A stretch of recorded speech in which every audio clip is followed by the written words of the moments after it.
All right, and I'll minimize that and go back to the book.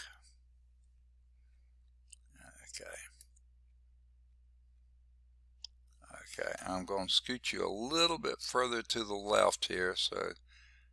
Okay.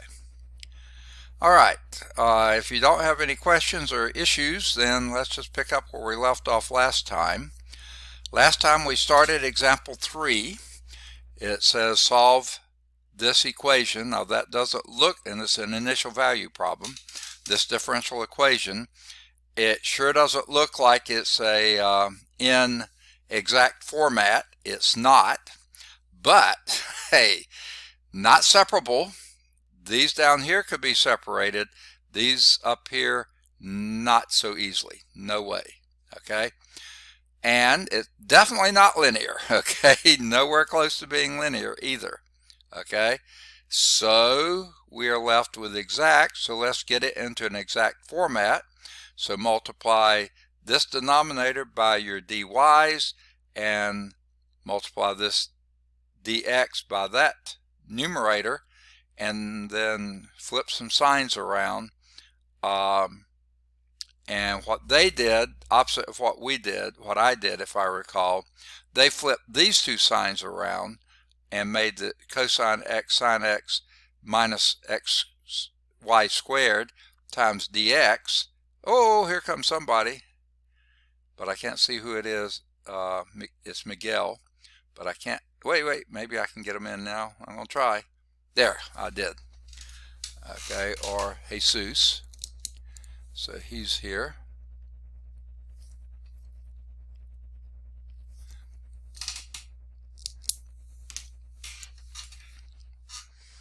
All right, Jesus, I had a long wait getting Zoom to open. Did you have any problems? Okay, good. Kara didn't either, and she's here. But it took my computer more than 2 minutes just sitting here watching the screen saying connecting, and nothing happening. Usually it pops right on up. So I was just afraid y'all might be having the same problems I was having. Okay, we were talking. Oh, did you have any problems, issues, concerns, or anything before we get started? Okay. All right, where we left off last time, we had started this problem, and I was just talking about it's not an exact format, but it certainly is not separable, definitely not linear. So let's see if it would work in exact form. So what we did was multiply this by the dy, multiply the dx by this, but that still has on the opposite side of the equal sign. You got to get them on the same sign with a plus in between. So what they did, they flipped around these two and then moved them to the other side, and that's where they got cosine x sine x minus xy squared times the dx part plus y times 1 minus x squared dy equals 0. And that's what you have to have. mxy dx plus an nxy dy equals 0. Okay? Now, we did last time already had done, in fact, I think that's right where we left off. We had done and taken the partial of m, this part here, with respect to y. And of course, that part has no y's in it, so that would be a 0, and that would be a minus 2xy, and that's what they got here. Taking the partial of this part with respect to x, that again, the y times 1 would give you no result there because you treat y as a constant if you take a partial with respect to x. But then when you multiply minus x squared y, take the partial of that with respect to x, so you get minus 2xy. So we know we can, this is an exact equation now, so we can go from here. Now, since I don't have my work from before, I'll pick up from where they left off. I think I was saying, I think I changed the sign of this one rather than that one. Okay, it really doesn't matter. It's all going to come out in the wash. So let's go back to, at the same time I'll check, yep, it's just the 3 of us still, 2 of you and me. let's go to our whiteboard. And I got that set up before y'all came aboard, so hopefully we can go from there. Why this big orange box is in the way, I don't know, but it is. All right, so what we have, I hate to go back and forth so much, but let me go back and show. What we're going to do here, okay, I meant to point this out before. What we're doing is, I'll tell you, a lot easier than this. I'm going to just write the problem. Okay, that's what I usually do rather than depend on that. Okay, so here's what the problem is, at least in the form they have it here. Cosine x sine x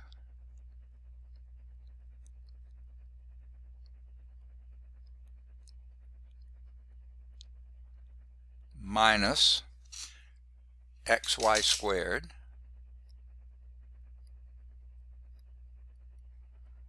dx, good exact format here, plus, you need the plus there, y times 1 minus x squared dy, you need that, and that's equal to 0. Now, since we know it's an exact format, and it should work, it is an exact differential, then we know there has to be some function f of xy such that equal to some constant c. We know that has to be the case if the partial of f with respect to x dx, I'll write it here, partial of f with respect to x dx plus the partial of f with respect to y dy,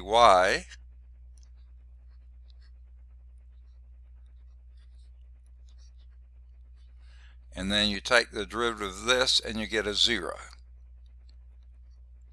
Okay, you know that's got to be true.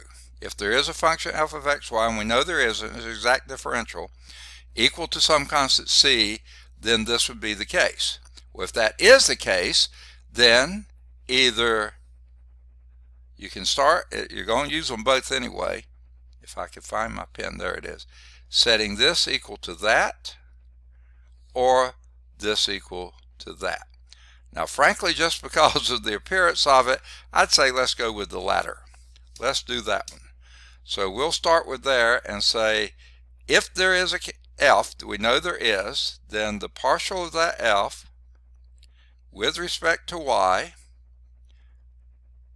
has to equal, I'm going to multiply through, y, maybe not, okay, y times 1 minus x squared. Okay, you know that would have to be it, and that is your n of xy. Okay, so what we're going to do now is separate those variables. Well, no, we don't have to. We could. It would work well, but all we're going to do is actually multiply this by dy, because we're going to count the x's as if they're constant. Okay, so that's why I can put it a dy here, and then integrate both sides, and that would give us our f of xy. Now, the x's are constant, so bring that on the outside, 1 minus x squared. That's not changing, that's just like a constant. And then the antiderivative of y is y squared over 2. Okay? Now, we do not put a plus c here. We leave that alone, or not quite. We put, though, because we did this with respect to y, we were counting x as a constant. Our constant, you might say, is some g of x. Okay? Not a constant, but some function of x, because we treated x as a constant. Okay, now what we're going to do next is take the partial of this with respect to x. Okay, and that would be the partial of f with respect to x. This f that we just came up with is going to be, now the y is treated as a constant, so it's going to be the partial of this with respect to x is just going to be a minus 2x times y squared over 2. Well, the 2's go out. Plus, with respect to x, the derivative of that would be g prime. Okay. Now, this, though, has to be this thing here. So that means this has to be cosine x sine x minus xy squared, right? Well, here's your minus xy squared, and that's exactly the same as this one. So that means your g prime of x has got to be, and I'm going to write this as dg dx has got to equal, and the d's are here appropriate because everything left is in terms of x, cosine x sine x. Okay, and again we'll do like we did before. Write this in differential form, put a dx over here, integrate both of these. An integral of dg would be g, and this g is a function of x alone, remember. Okay, and that's equal to, well, if I were you, okay, I would let, if you're going to do a u substitution, I think I would go with let u equal sine x. Why not? Okay, then du, derivative of sine, is cosine x dx, which is wonderful because here's the cosine x dx and here's the sine x, so this becomes the integral of u, that's the sine x, du, which is the cosine x dx. What's the integral of that? That is going to be u squared over 2. And again, don't put a plus c in there. In fact, don't put a plus anything in there. Just leave that alone.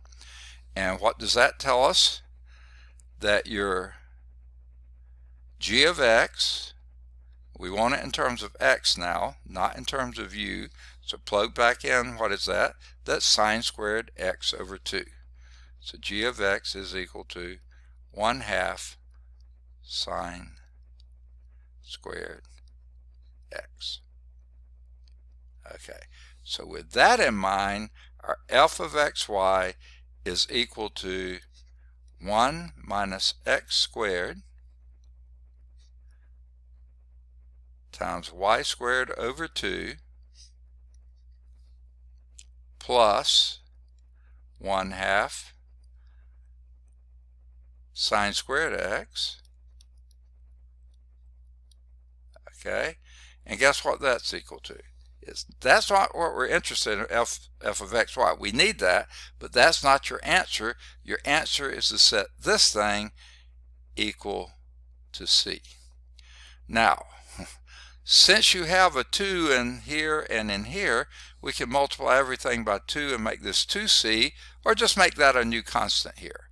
So I think our final answer should be something like this: 1 minus x squared y squared plus sine squared x is equal to c. Now this one you could basically almost get as a function of y, an explicit function of y. The only problem is that y squared.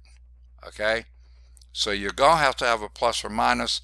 I don't know if it's worth doing that or not. Let's see what the book did. Okay. They just left it as y squared times 1 minus x squared. Oh wait, we have an initial value problem. I forgot to write that down. Y of 0 is equal to 2. Okay. Now I'm going to need more room here, so I'm going to start erasing some stuff. Hopefully I'll erase non-essential stuff. Now, of all times, why is the eraser not coming up? Right at the time I need it. And this is the first time I've used this all class, so you wouldn't think the eraser key was not working. But it sure isn't. I don't know if you can tell that I'm trying to click on it, but it's not there. I don't know why. Alright, yuck. Alright, so what I'm going to do is take this equation here, if I can find my pen again. Where did you go, pen? Here we are. Okay, this equation here, and plug, and this is what I had forgotten to write down. Y of 0 is equal to 2.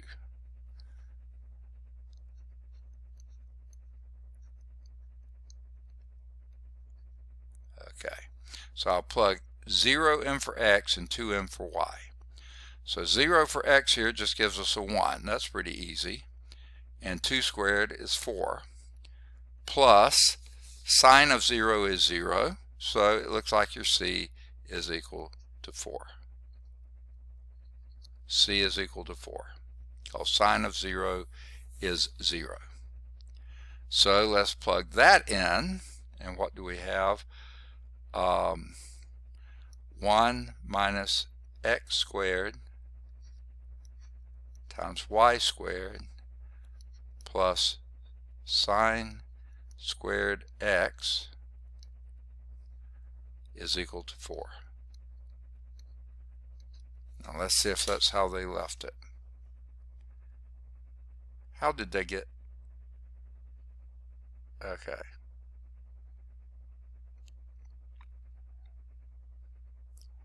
Now frankly, I don't know. Oh, I know what they did. When they solved this, they solved and let u equal cosine x. Okay, so how do we rationalize that our answer is the same as theirs? Well, here's what we're going to do. I wish I could erase. This is driving me nuts that I can't. I don't know. I guess this is a zoom issue. I don't think I have any other mechanism for erasing here. So, yuck. I'm going to come down here and write it down here in the very bottom. I'm going to try to write very small. Okay. 1 minus x squared times y squared. This pen is not writing well at all. Plus sine squared x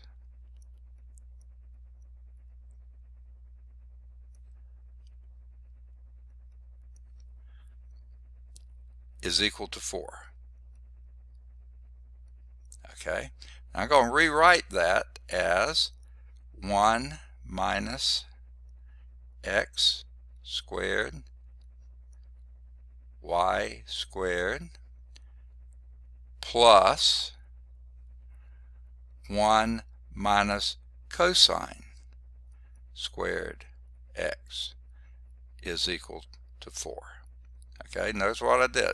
Instead of sine squared x, I put 1 minus cosine squared x.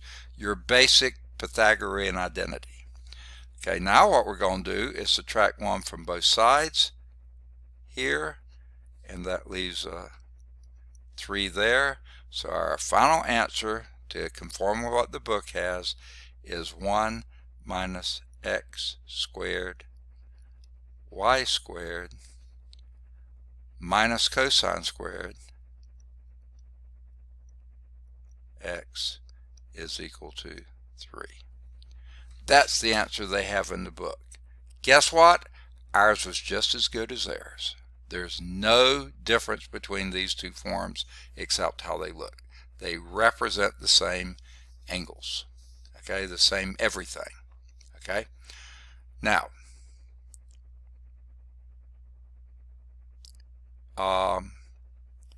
as I was mentioning before, you could then rewrite this and solve it as y squared is equal to blah, blah, blah. And you could do that as well. And I don't know why they went back and did that. But I'm not going to draw these graphs for you, okay? But I will show you, well, I don't know. I don't have my picture up here, so I can't tell whether I'm on the money or not. Can you see that graph? It's mostly in red, but one in blue. Can you see it? Anybody? Well, I can't tell, because for some reason it's only showing Miguel's name. It's not showing my name, Kira's name, and Jesus' name. It's just showing one name. So I can't tell what I'm looking at, the camera seeing on my book. But if you've got your book open, you'll see there's a whole bunch of red curves there standing for different C1s or C's. Okay? And when you, plug in that when y is equal to 0, x equals 0, y is equal to 2, you get that one blue one that's up there by itself and the straddling the y-axis up there. They don't give their tick marks, so you really can't tell what the values are, but that is the one and the only one solution. Now, other things to note, obviously x can't be plus or minus 1. If it was, then this whole problem makes no sense. And part of that came from the fact that the original problem, if you look at it at the top of the page there, in fact, let's just go on to that. Let's go back. Okay, does anyone need to see what I've done any longer? I know it's messy because I couldn't erase, so I had to write all over in blank spaces. But let's go back to the book and look at their answer. Okay, now, oh, and this is where you can see the graph too. So I'll get rid of this for a moment. Okay, there was our thing. Now, as I was saying, x cannot equal plus or minus 1. Y cannot equal 0. That's obvious from the function.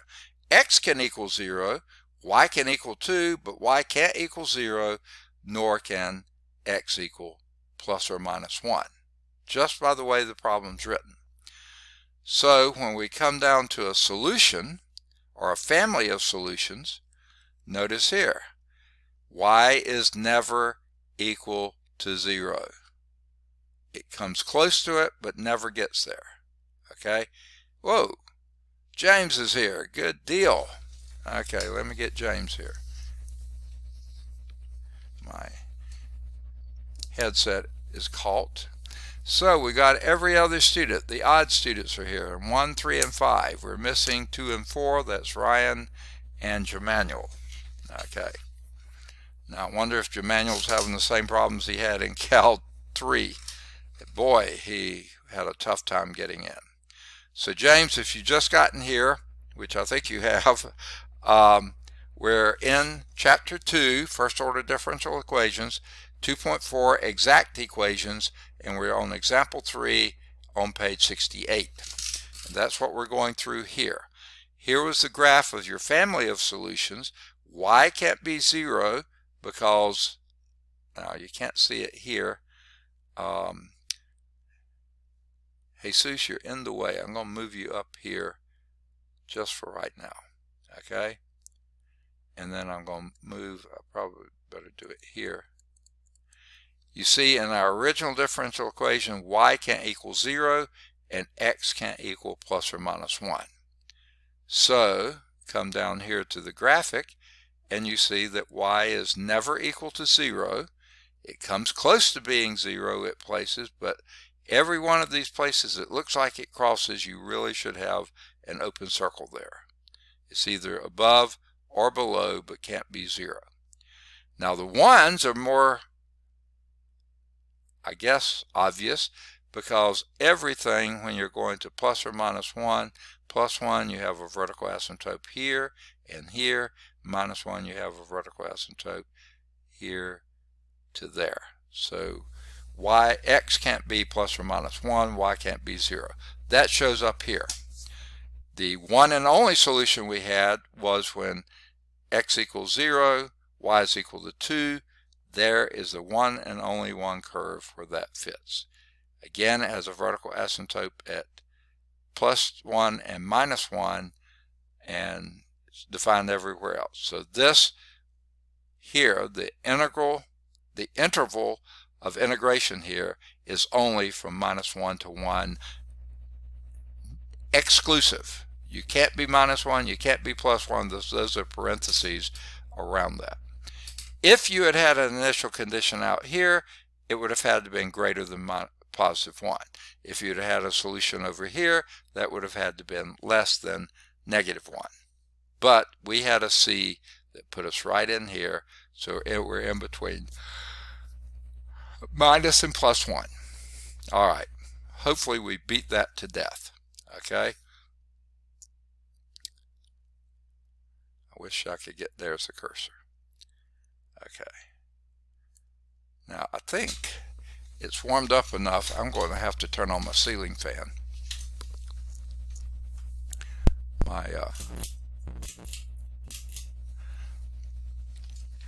In the last class, for y'all, I think all three of you were there, you know, I started losing my voice, and that feels like I'm going to do it again, but hopefully the fan will help that a little bit, because I think it's getting hot outside. It's getting hot in here too. Okay, now they said the solution curve for this initial value problem is that blue curve right there, and that's what we were talking about. It is part of an interesting family of curves. The graphs of its members, one parameter, can be written like this. Now notice here, when they write it like this, y squared is equal to that. Remember, you could take the square root of this and have y is equal to either plus this thing or minus this thing. Plus this thing would be the ones up here, minus the things would be the ones down here, because it can't be both. It cannot be both. Y can never equal 0. Okay. Now, okay, I think we beat that totally up. So let's move on to, are there any questions on example 3? Now, if you flash back to section 2.3, when we were doing linear equations, how we managed to do some of those was to introduce what they call an integrating factor. Well, guess what? We can do the same type of thing here with this, and this is our linear equation, y prime plus p of x y is equal to f of x. That was the standard form for our linear equation when your coefficient for the y prime term is 1. Now that can be transformed into a derivative when we multiply the equation by an integrating factor. The same basic idea sometimes works, notice sometimes works, for non-exact differential equation. You have a m of xy dx plus an n of xy dy equals 0, plus sign here equals 0. You think, hey, that's exact. No, no, no, not necessarily. You have to do your partial of m with respect to y, compare that to the partial of n with respect to x. If those are not the same, this is not exact. Okay? If they are the same, it is exact.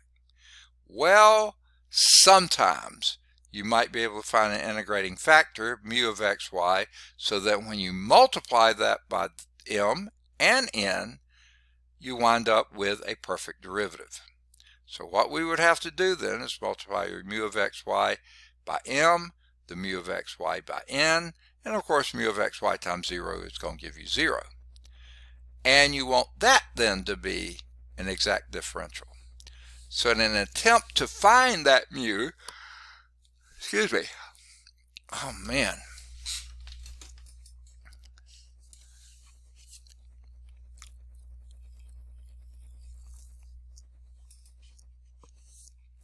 my throat is really getting to hurt. Okay, sorry.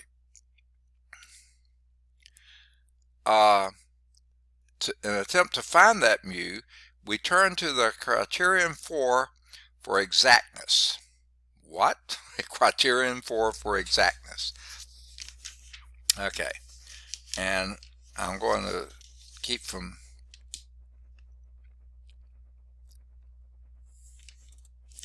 well, I don't see it in here. I know it's in here somewhere.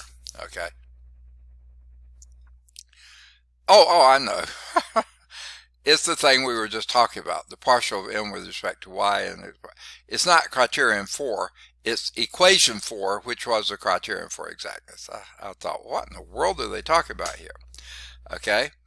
Equation 8 is exact if and only if mu of times m, partial of that with respect to y, is equal to mu times n, and its partial with respect to x, where the subscripts can denote the partial derivatives. Now, I know some of you, in fact, I know all three of you have not had Cal 3 far enough along to get to partial derivatives yet. Let me try to explain to you what they're meaning there.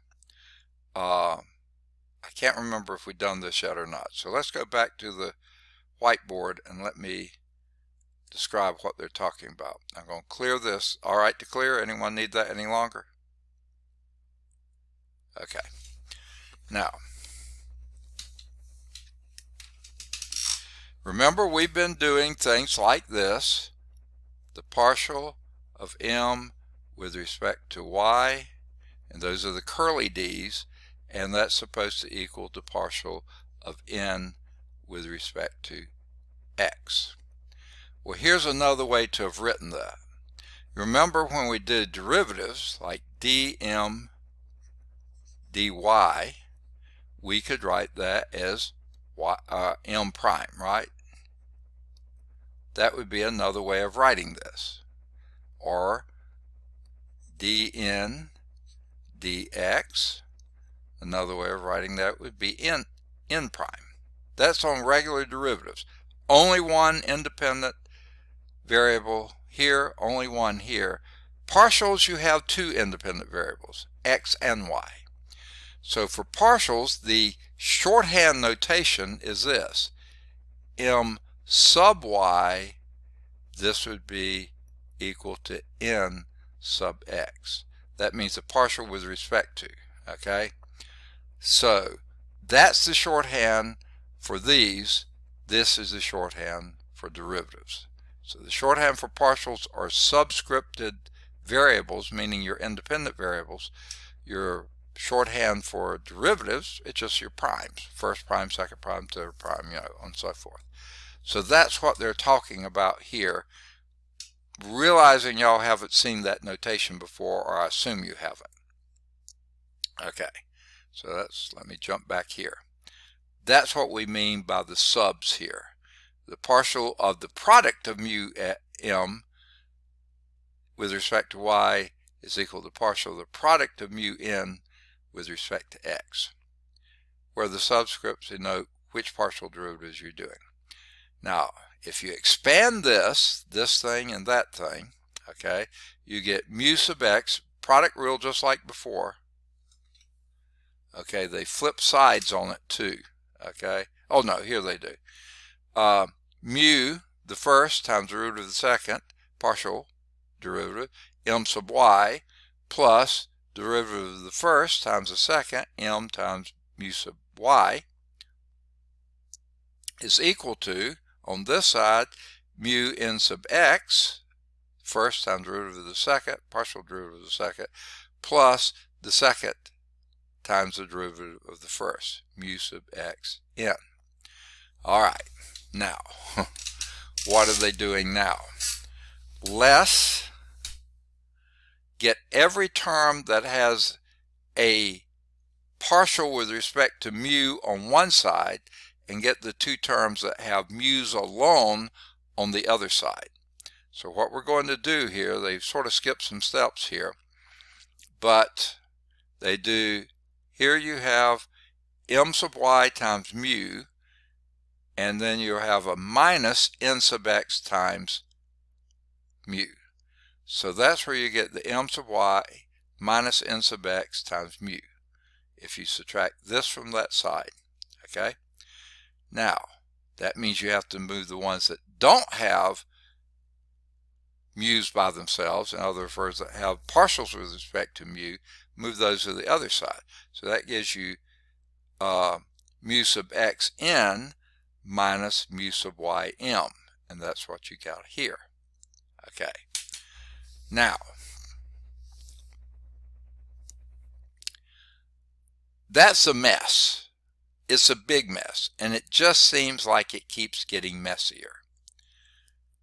Now, here's where they get to some trying to unmessify it a little bit.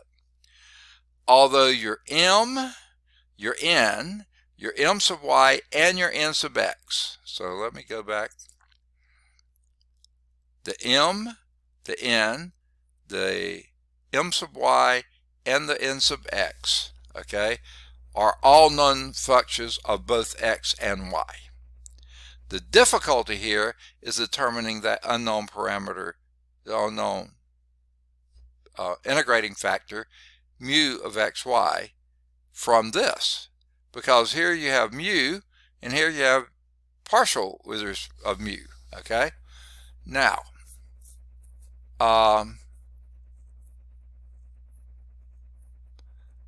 what that gives us is a partial differential equation. We're not doing partial differential equations here. We don't have the tools for them yet. So we can't really do anything with that, with these partials, first with respect to x, with respect to y of your mu.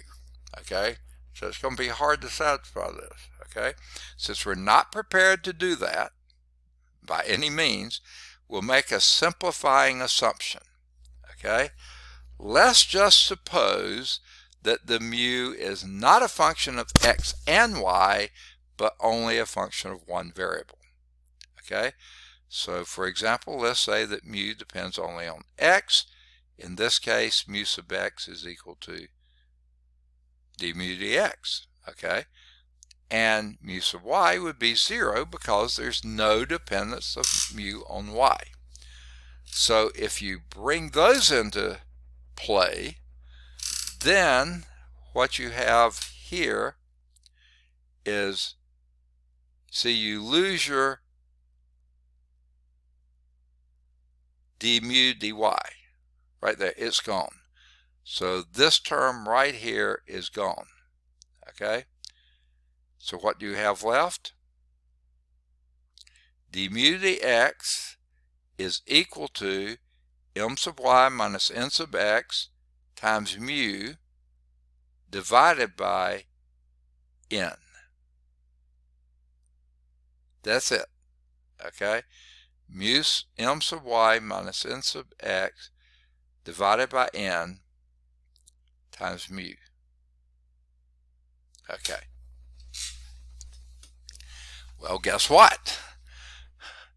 M sub y minus n sub x divided by n, as far as you know, that still depends on x and y because m did, n did, and as far as you know, the partials did.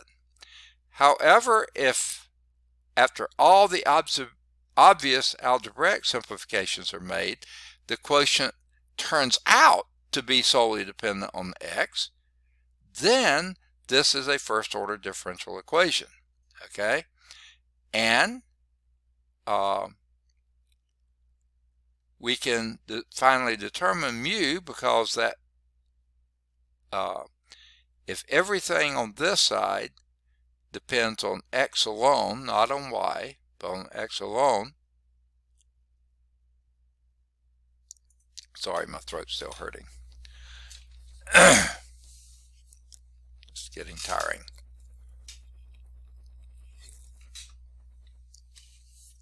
I swear, phones have been ringing all day long. It just drives me nuts. I'm going to leave it alone though. Okay. So let's see our latest assumption. This turns out being solely a function of x. Okay, this thing right here.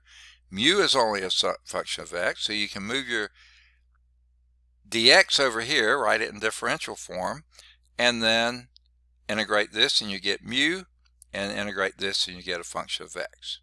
Okay. Now, not only is that separable, it also says it's linear. And if we went back to our linear proposition, d mu dx is equal, now this time we'd have to sort of rearrange the order here and do n sub x minus m sub y over n. That plus that times u is equal to 0. Then your integrating factor would be the, just like we did before, this would become your p of x. Okay. Now they didn't mess with the signs here. It looks like you would almost have to, but they didn't.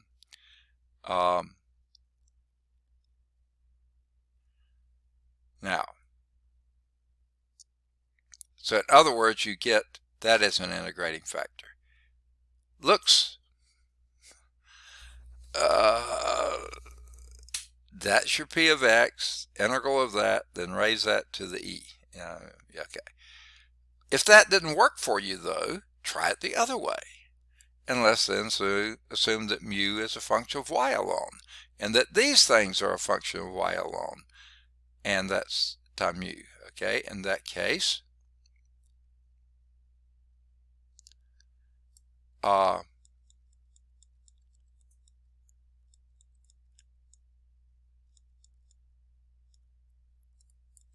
right.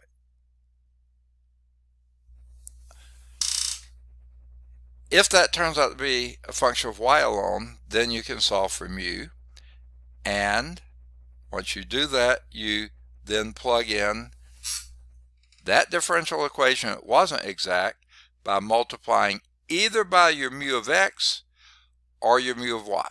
Now, if you can't get mu to be either a function of x alone or y alone, you're lost. You're without a paddle.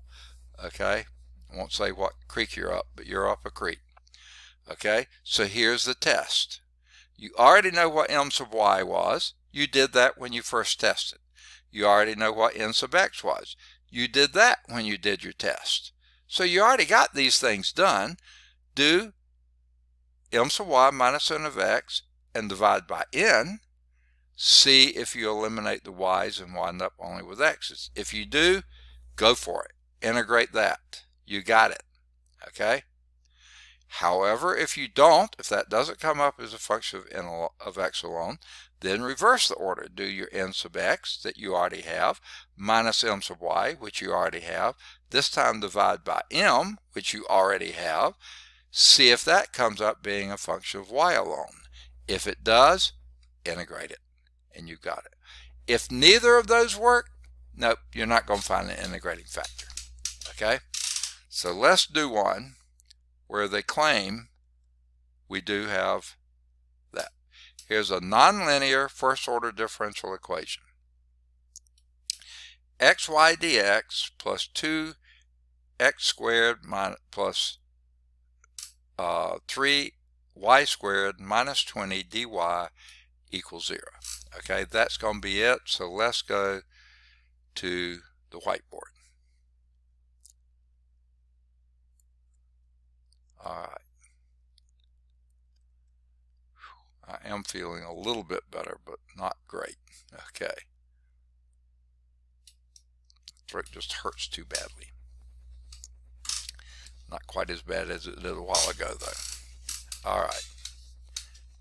So here is your, I don't know why that box is around there, but it is. XY dx plus 2x squared plus 3y squared minus 20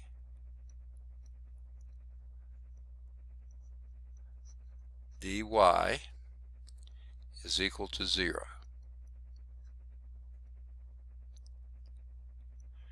Now,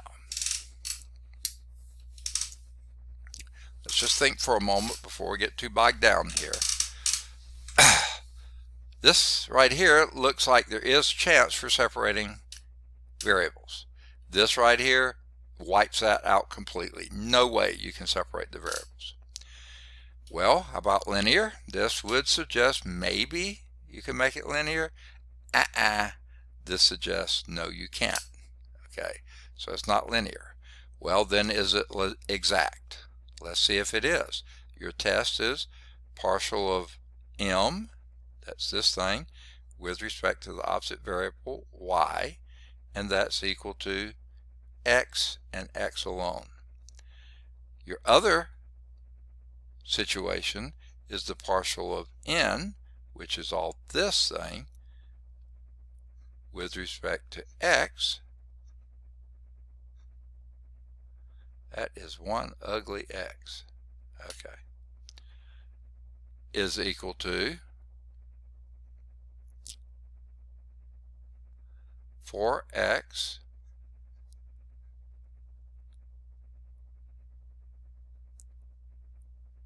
I think that's it, because you treat the y's as if they're constants. So 3y squared to be a constant derivative of that is 0, and 20 is a constant derivative of that is 0. Well, guess what, team? Your partials here are not equal to each other, but they're multiples of each other, which may hold out a little bit of promise. Okay? Now, it looks like if you were to divide by one of those two functions up here, which one would give you a chance of being a function of one variable alone? Not this one. This one. So let's do that. Now, which one is it that you divide by your m?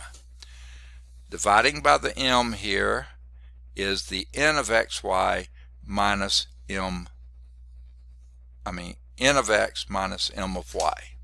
So what we're going to do here is 4x, that's your n sub x, minus x, that's your m of y, m sub y, divide that by your m, and that's xy. Well, this is going to be 3x over xy. Looks like your integrating factor is 3 over y.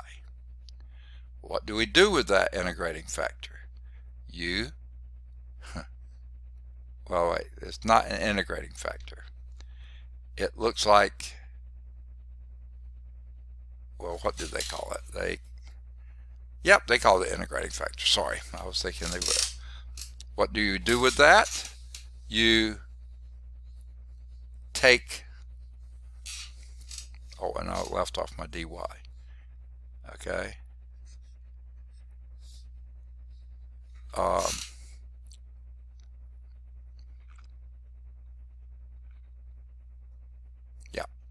You integrate that with respect to y, and that leaves you with, that's not quite your integrating factor, it's getting close though. No, it's not the integrating factor. That is your, what did they call it? There was a name for it. It's just a quotient, okay? What you do is integrate that with respect to y, and you get 3 log y, and then you raise that to the e. Well, before I do that, I think I'd make it e to the log of y cubed, and e to the log, that undoes each other. That's simply y cubed. That is your integrating factor, and it's a factor of y alone. Okay, so that's what we multiply by both sides. So here we get x y to the fourth, multiplying y cubed by that, dx plus, this gets a little messy, 2x squared y cubed plus 3 y to this y squared times y cubed is y to the fifth minus 20 times y cubed is y cubed, and that's equal to 0, okay, because you multiply 0 times y cubed and you still get 0.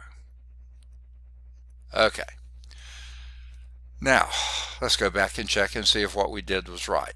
Take the partial of this with respect to this new m here, partial of that with respect to, I'm going to still call it m, it's a different m though, with respect to y, and you get 4x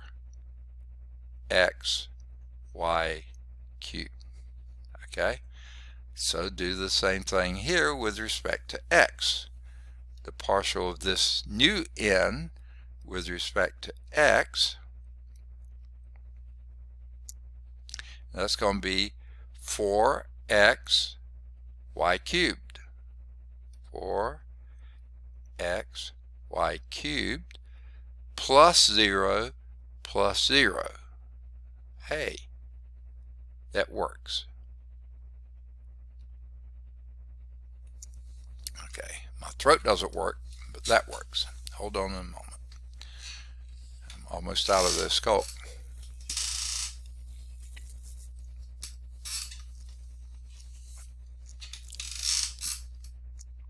Wow. Then you take the partial of this with respect to x, wherever my pen has gone. There it is. That's 0. Partial of that with respect to x, that's 0. So sure enough, these two are the same, which means we can proceed with our technique. Okay? And I bet you my eraser still doesn't work, but I'm going to give it a try.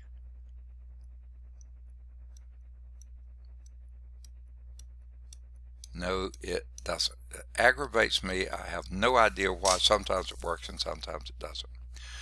Okay, so what we're going to do, we're going to assume, as we always do, that because this is an exact differential equation, there's got to be some function f of xy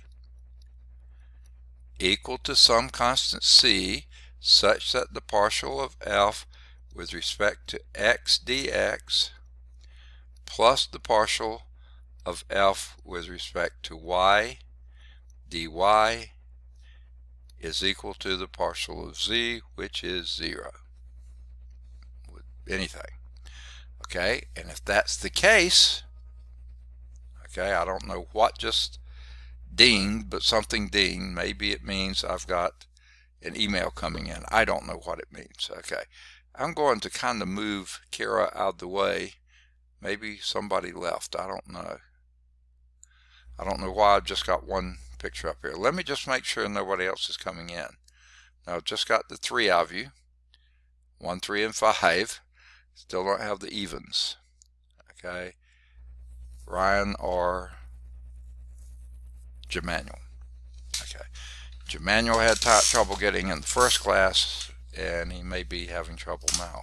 But his name hasn't popped up any. Okay, so what we're going to do, we either have to assume that this thing right here, if I can find my yeah, is equal to the partial of f with respect to x, or this thing over here is your partial of f with respect to y. I don't know which way you think. I'd rather go with this one. So let's try it. So the partial of f with respect to x would then be x y to the fourth. Okay? Now, let's write that in differential form and make it a real differential. Imagine that is, now remember your x's are treated as constants, so I'm going to leave this out. And this gives you, when you integrate that, that gives you f of xy is equal to, antiderivative of this would be y to the fifth over 5, so that would be x y to the fifth over 5 plus some g of x. Okay? How did I get that? How did you let me do that? This is all screwed up. This is dx here, not dy. So I've got this totally backwards. This should be x squared over 2 y to the fourth. How did you let me get away with that? Plus some function of y. Okay, that's what gave it away there. That should be some function of y because we're integrating with respect to x. Okay. Now, if indeed that is your f of xy, then take your partial with respect to y, and I'll write it here, the partial of f with respect to y, integrating that one, or differentiating that one, would be, partial of this with respect to y would be 4 times 1/2, that would be 2 x squared y cubed plus g prime of y. Okay. Now, let's compare that to what we have here. What we have here is indeed, if I can find my pen, there it is, this partial with respect to, oops, this one here, this one. With respect to y, that would be this one here, is 2 x squared y cubed, excellent. Okay, because those are going to go out, plus 3 y to the fifth, that's from here, minus 20y cubed. Okay, like I said, these two wipe out. So this means dg dy is equal to 3 y to the fifth minus 20 y cubed. And if you write that in differential form and integrate, which I can't find my cursor to do, integrate both sides. Whew, goodness, I'm running out of steam, I'm running out of voice, I'm running out of just about everything. I'm running out of Coke.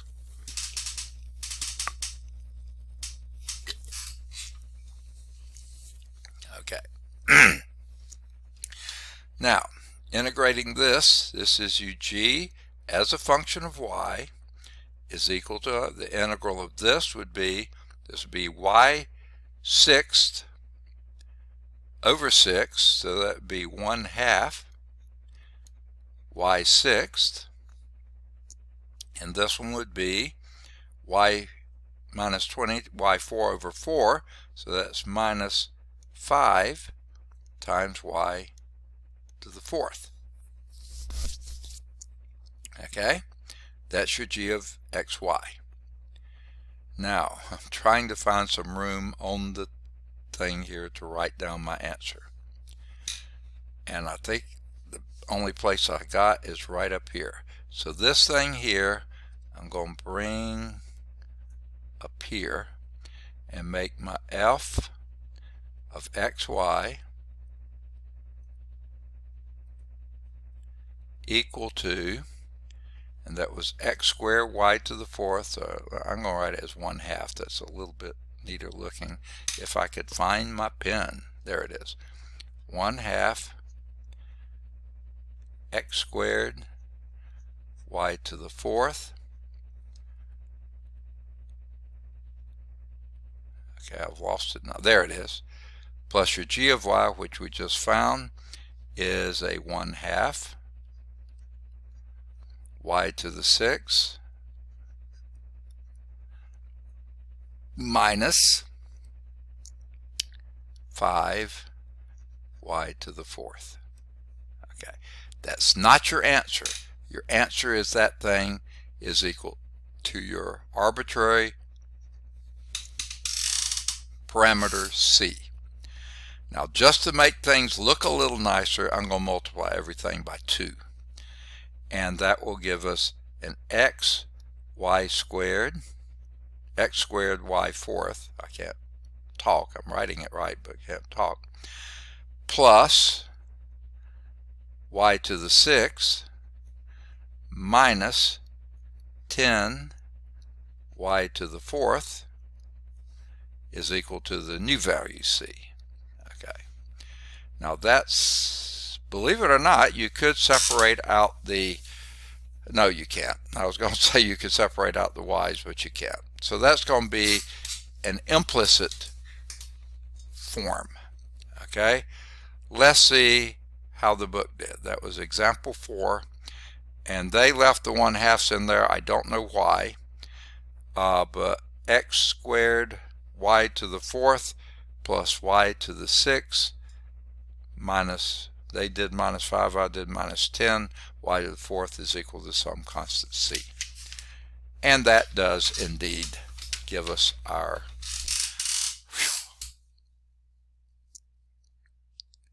answer. Now they didn't multiply by 2, I did. It really doesn't matter. All it does is changes your c. So let's go back and let's see. I'm going to move Kara up to the top again. Do you mind? Okay. Now,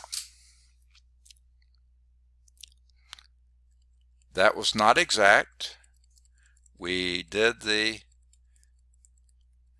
they call it identifications. Not sure I would have called it that. Oh yeah, I guess that's right. This is your m of xy.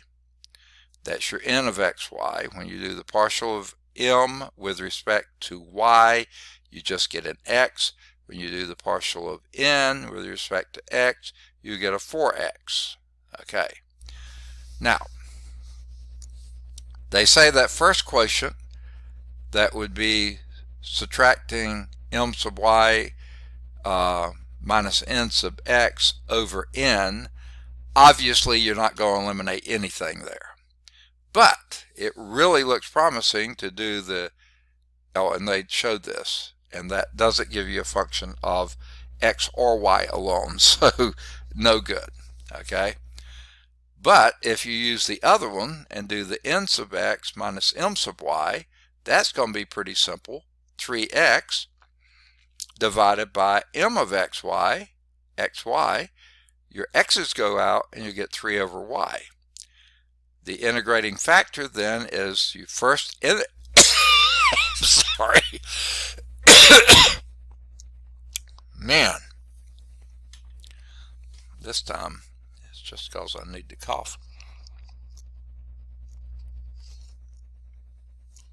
I am so sorry. Okay. You integrate this thing and you get the log, 3 times the log of y, and then you want to raise that to the e. Well, that isn't a particularly good form, but if you use the rule of logarithm that moves the 3 up to the exponent here, that does do, because now the e and the ln basically undo one another, leaving you only y cubed. That is a function only of y, okay? So that's your integrating factor there, mu of y, and you multiply that by this one, and you get x y to the fourth dx, plus, and then you multiply each of these terms by y cubed, and you get plus 2x squared y cubed plus 3 y to the fifth minus 20 y cubed dy equals 0, and it is exact. They skip all the steps here, and then they get a family of solutions like this. What I did was multiply everything by 2, giving you x squared y to the fourth plus y to the sixth minus 10 y to the fourth equal a different c, okay? But it's still some constant c. All right. And basically, that takes us right to the end of 2.4. They do have a remark here, and I really can't see that this is all that beneficial of a remark. It is saying that in some texts they'll use go back and call this your p of x and go back and do, well, that's exactly what we did.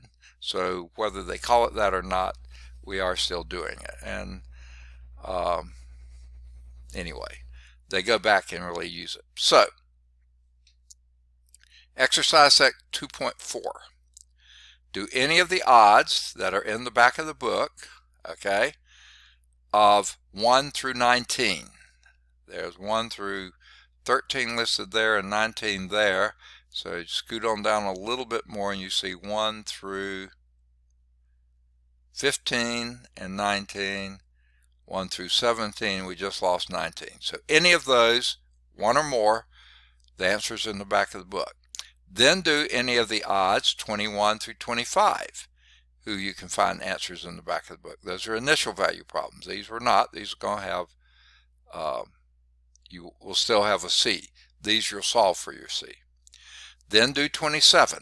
It should be in the back of the book. If it's back there, do it. If it's not, you don't have to. Then do 29 if it's in the back of the book. Okay? All right. Then do any of the odds 31 through 35 if they're in the back of the book. And there they are. Okay? And do 37 if it's in the back of the book. Then do 39 if it's in the back of the book. Do it. It has 3 parts. Stop then. Now if you find any of the discussion problems that do have answers in the back of the book, you certainly would be a good idea to look at those. But don't sweat it if you don't. Those are a little more convoluted. Now, I don't know if you remember, probably back in one of your calculus classes, you had the chain falling through a hole problem. I don't know if you want to look into that or not, but it's a tough kind of problem, but maybe you can work it, see that it works out better with differential equations than you did. So that finishes 2.4. We've still got 3 minutes, so let's at least get a good start on 2.5, or a little start on 2.5. Now, in this section, we are trying to find solutions by some substitutions. Okay? We usually solve differential equations by recognizing it as, say, separable, linear, or exact. Those are the 3 we've done. Then carrying out a procedure that works for whichever type it is. Okay? Separating variables and integrating, finding a integrating factor on a linear equation and integrating, or doing the technique we just did with exact. But it's not uncommon to be stumped by a differential equation because it does not fall into one of those 3 simple classes. They didn't seem so simple when we're doing them, but you'll find out those are the ones you look for. Okay. The substitution procedures that are discussed in this section may be helpful when you can't get these to work. So what are some of the substitution? Often the first step in solving a differential equation consists of transforming it into another differential equation by means of a substitution. So here's an example, and they're going to bog you down with all kinds of letters here. Suppose you wish to transform this differential equation, dy dx, some function of x and y, by substituting y is equal to g of xu, where u is regarded as a function of the variable x. Okay, so you've seen sort of this kind of stuff before. It really is.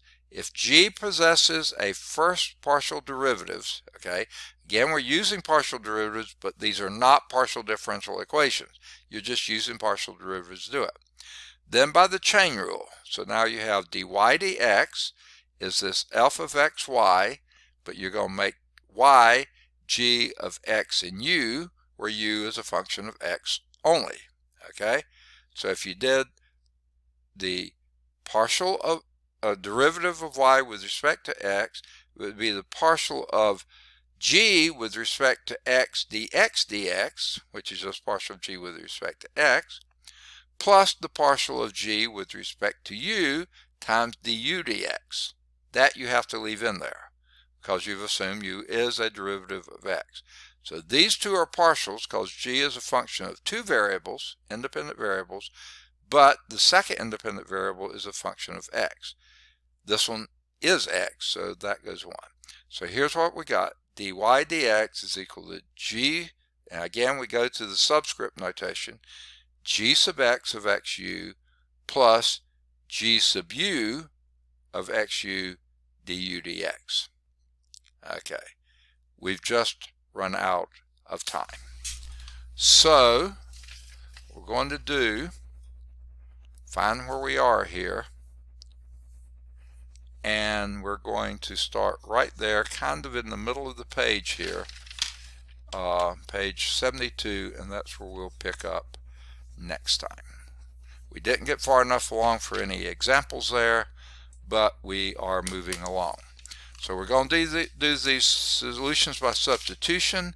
Then 2.6 is going to be a numerical method, and then we're going to be through with chapter 2, which means, I'm guessing that's going to happen by the end of next week, so it'd be a great idea to have that first test done sometime this weekend or early next week, so I can give you the second test. I'm going to give it to you, but it's not a great idea to have more than one test out at a time. So try to get that first one done. I hope you're making progress on it. It wasn't a particularly easy test. I understand that, but I hope you are making progress. Show your steps. I can give partial credit if you're heading in the right direction, even if you can't quite get exactly what they're looking for. Okay? Any questions? Also, I've received at least one research paper in this class, but I think that may be all. Please be thinking about your research paper. Guess what the weekend is? The weekend is midterm. We've finished 8 weeks as of today in this course. Tomorrow, of course, is tomorrow. We'll be through with the first half of the term. We've only got 8 weeks left, and that 8th week in the next term is your final week. Okay, so you really only got 7 more weeks of class. So please be working on your research papers, be working on that first test, because you're going to have the second test really shortly. Okay? Any questions? Okay, if not, I'm going to stop the sharing. And if you have no questions, I'm going to end the meeting for us all. No questions? I hope you can still hear me. I haven't heard a peep from y'all in so long. Okay. Take care. Did you want to say something? Okay. Alrighty. Have a good weekend. Be safe. Maybe raining most of the weekend. Get some differential equations done, and linear algebra, and Cal 3. Okay, take care.